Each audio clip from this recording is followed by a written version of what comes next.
Hello అండి, నమస్తే. వాష్రూమ్లో tea పొడిని వేసి చూడండి.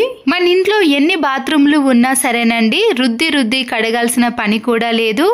ఇంట్లో టీ పౌడర్ ఉంటే చాలు, ఇంకేం అవసరం లేదండి. హార్పిక్ కానీ యాసిడ్ లాంటి కెమికల్స్ని కూడా యూజ్ చేయకుండా మన ఇంట్లో ఉండే ఇంగ్రీడియంట్స్ తోటే బాత్రూమ్ని తలతలా మెరిసేలా చేసుకోవచ్చు.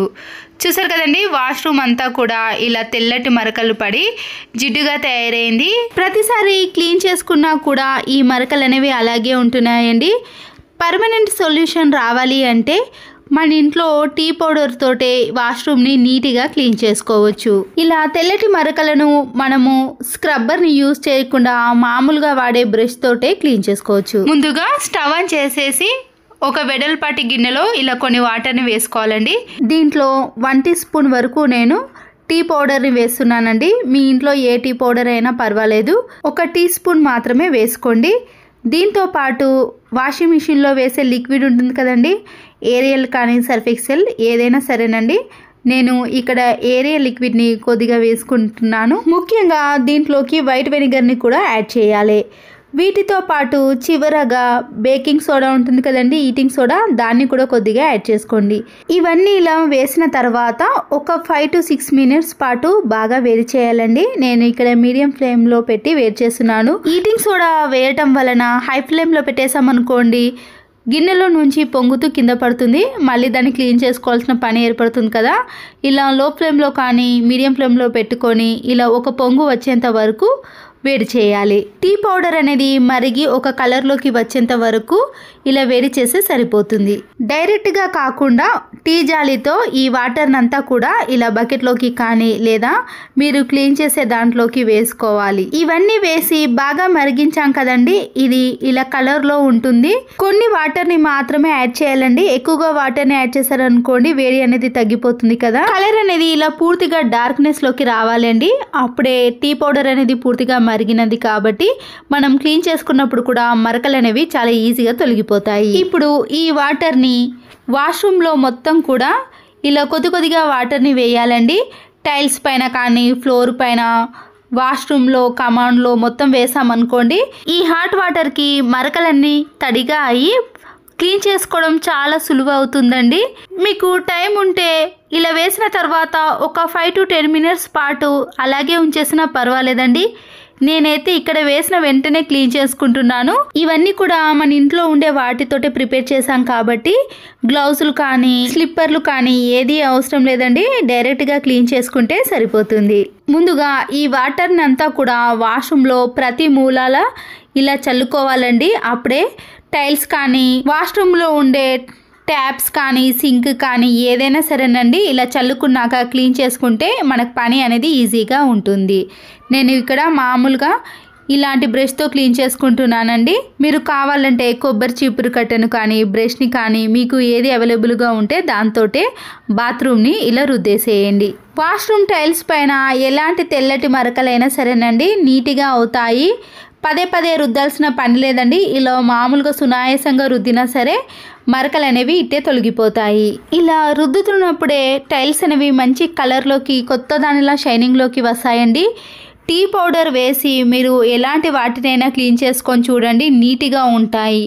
టీ పౌడర్తో మనము వుడ్స్ ఉంటాయి కదండి, బెడ్స్ కానీ డోర్స్ కానీ, దాంతో క్లీన్ చేసుకున్నా కూడా అవనేది కలర్ అనేది తగ్గిపోకుండా షైనింగ్లోకి ఉంటాయి. ఇక్కడ టీ పౌడర్ని వేయటం వలన బాత్రూమ్ కూడా నీట్గా తయారవుతుంది. ముందు వాడిన బ్రష్తో అయితే కింద కూర్చొని క్లీన్ చేయాలి కదండి. ఇలాంటి బ్రష్ అయితే మనము నిల్చోనైనా ఇలా నీట్గా క్లీన్ చేసుకోవచ్చు కాబట్టి నేనైతే మళ్ళీ ఈ బ్రష్ని యూజ్ చేశాను.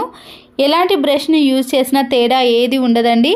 చాలామంది ఇళ్లలో 2 బాత్రూమ్లు కానీ 3 బాత్రూమ్లు కూడా ఉంటాయి కదా. ఎన్ని బాత్రూమ్లను క్లీన్ చేసుకోవాలన్నా కూడా 10 నిమిషాలలో మనము బాత్రూమ్ని క్లీన్ చేసుకోవచ్చు. దీని లోపల కూడా జిడ్డుగా గారపట్టిన మరకలు ఎక్కువగా ఉంటాయి కదండి. మరొకసారి ఈ హాట్ వాటర్ని వేసేసి ఇలా బ్రష్తో క్లీన్ చేసుకోవాలి. ఒక క్యాండిల్ని తీసుకొని పాడిపోయిన టూత్ బ్రష్ ఉంటుంది కదండి, టూత్ బ్రష్ కింది భాగాన క్యాండిల్ని కొద్దిగా వేడి చేసామనుకోండి, ఇలా 1 సైడ్ మాత్రం ప్రెస్ చేస్తే క్లీన్ చేసుకోవడం ఇంకా ఈజీగా ఉంటుంది. వాష్రూమ్ లోపట చిన్న చిన్న స్పేస్లో మనము స్క్రబ్బర్ని కానీ బ్రష్తో క్లీన్ చేయలేం కదండి. అలాంటి వాటికి ఇలా టూత్ బ్రష్ని కొద్దిగా ప్రెస్ చేసి క్లీన్ చేసుకున్నాం అనుకోండి, దాంట్లో ఉండే మరకలు కూడా ఈజీగా తొలగిపోతాయి. వాష్రూమ్ డోర్ పైన కూడా సోప్ మరకలు, వాటర్ మరకలు పడి తెల్లగా తయారైంది కదండి, దీనిపైన కూడా కొన్ని వాటర్ని వేసి స్క్రబ్బర్ని యూజ్ చేయకుండా ఇలాంటి స్మూత్ బ్రష్ తోటే క్లీన్ చేసుకోవాలి. ఎందుకంటే డోర్ పైన ఉండే పెయింట్ అనేది పూర్తిగా పోతుందండి. రుద్దేసిన తర్వాత వాటర్తో క్లీన్ చేసుకున్నాక చూడండి, మీకు ఆ మరకలు అనేవి అస్సలకే కనిపించవు. వాష్రూమ్లో ఉండే టైల్స్ని, ఫ్లోర్ని అన్నిటినీ కూడా ముందుగానే మనము బ్రష్తో క్లీన్ చేసుకున్నాం కదండి, తర్వాత వాటర్తో ఇలా క్లీన్ చేసుకోవాలి. వాటర్తో క్లీన్ చేసుకున్నప్పుడే తెలుస్తుందండి తేడా. ఇంతకుముందు వాష్రూమ్కి ఇప్పటి వాష్రూమ్కి తేడా అనేది మీకు ఖచ్చితంగా కనబడుతుంది. ఎక్కడైతే రుద్దేశామో ఆ ప్లేస్ అంతా కూడా ఇలా తలతలా మెరిసిపోతుందండి. నేను ఇక్కడ వాష్రూమ్ని క్లీన్ చేయక 2 వీక్స్ అయిందండి. నా వీడియోలో వాష్రూమ్ని క్లీన్ చేసినవి చూపిస్తే క్లీన్గా ఉన్న వాష్రూమ్ని మళ్ళీ ఎందుకు క్లీన్ చేసి చూపిస్తున్నారు అని అడిగారండి. అందుకే ఇక్కడ మరకలు అనేవి కొద్దిగా ఎక్కువగా కనిపించిన తర్వాతనే వాష్రూమ్ని క్లీన్ చేసి చూపిస్తే మీకు కూడా క్లియర్గా అర్థమవుతుందని ఇలా 2 వీక్స్ తర్వాత వాష్రూమ్ని క్లీన్ చేసి చూపిస్తున్నాను. ట్యాప్స్ని క్లీన్ చేసుకోవడానికి కూడా ఎలాంటి లిక్విడ్ని యూజ్ చేయాల్సిన పని లేదండి. మనం ప్రిపేర్ చేసిన వాటర్ని వేసి క్లీన్ చేసుకున్నాం అనుకోండి, ఈ స్టీల్ ఇవి కూడా చాలా నీట్గా కనబడతాయి. బాత్రూంలో ఉండే వాష్ బేసిన్ని కూడా ఈ వాటర్తో క్లీన్ చేసుకున్నాక చూడండి తెల్లగా నీట్గా కనబడుతుంది. ఎలాంటి బ్యాడ్ స్మెల్ కూడా రాదండి. ఎలాంటివి క్లీన్ చేసుకున్నా సరేనండి, పదే పదే రుద్దాల్సిన పని కూడా ఉండదు. ఒక్కసారి ఇలా స్మూత్గా అప్లై చేసామనుకోండి, మరకలన్నీ కూడా చాలా ఈజీగా తొలగిపోతాయి. వాష్రూమ్లో మీకు ఎక్కడ చూసినా కూడా ఒక్క మరక కూడా కనిపించదు.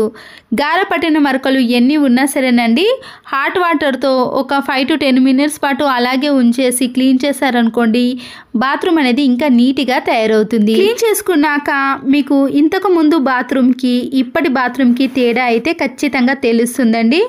వాష్రూమ్ డోర్ కానీ, సింక్ కానీ, ట్యాప్స్ కానీ, వాష్రూమ్ టైల్స్ కానీ, ఫ్లోర్ కానీ ఏదైనా సరేనండి, ఇలా ఒకే ఒక్క లిక్విడ్తో క్లీన్ చేసుకోవచ్చు. ఈ లిక్విడ్ కొద్దిగా మిగిలి ఉంది అని నేను ఇక్కడ బకెట్ని కూడా క్లీన్ చేసుకుంటున్నానండి. వాష్రూమ్ని క్లీన్ చేసుకోవడానికి డబ్బులు ఖర్చు పెట్టి ఎలాంటి లిక్విడ్ని కొనకుండా ఇంట్లో ఉండే వస్తువులతోటే క్లీన్ చేసుకోవచ్చు. అంతే కదండి, పదే పదే రుద్దాల్సిన పని కూడా ఉండదు. ఎన్ని బాత్రూమ్లు ఉన్నా సరేనండి, నిమిషాలలోనే క్లీన్ చేసుకోవచ్చు. ఇక్కడ బకెట్ని కూడా నీట్గా క్లీన్ చేసుకున్నానండి. బకెట్లో ప్రతిరోజు హాట్ వాటర్ని యూజ్ చేయటం వల్ల కూడా దాంట్లో తెల్ల మరకలు ఎక్కువగా ఉంటాయి కదండి, వాటిని కూడా ఇలా నీట్గా క్లీన్ చేసుకోవచ్చు. చూడండి ప్రతి మూలాన కూడా వాష్రూమ్ అనేది ఇలా తలతలా మెరిసిపోతుంది. 100 పెట్టి వాష్రూమ్ని క్లీన్ చేయడానికి యూజ్ చేసే బదులు ఇలా తక్కువ ఖర్చుతోటే మన ఇంట్లో ఉండే ఇంగ్రీడియంట్స్ తోటే తలతలా మెరిసేలా వాష్రూమ్ని క్లీన్ చేసుకోవచ్చు. ఈ వీడియో మీకు నచ్చినట్లయితే తప్పకుండా ఒక లైక్ చేసి మీ ఫ్రెండ్స్కి, రిలేటివ్స్కి షేర్ చేయండి. మరో యూస్ఫుల్ వీడియోతో మళ్ళీ కలుద్దాం. Thanks for watching.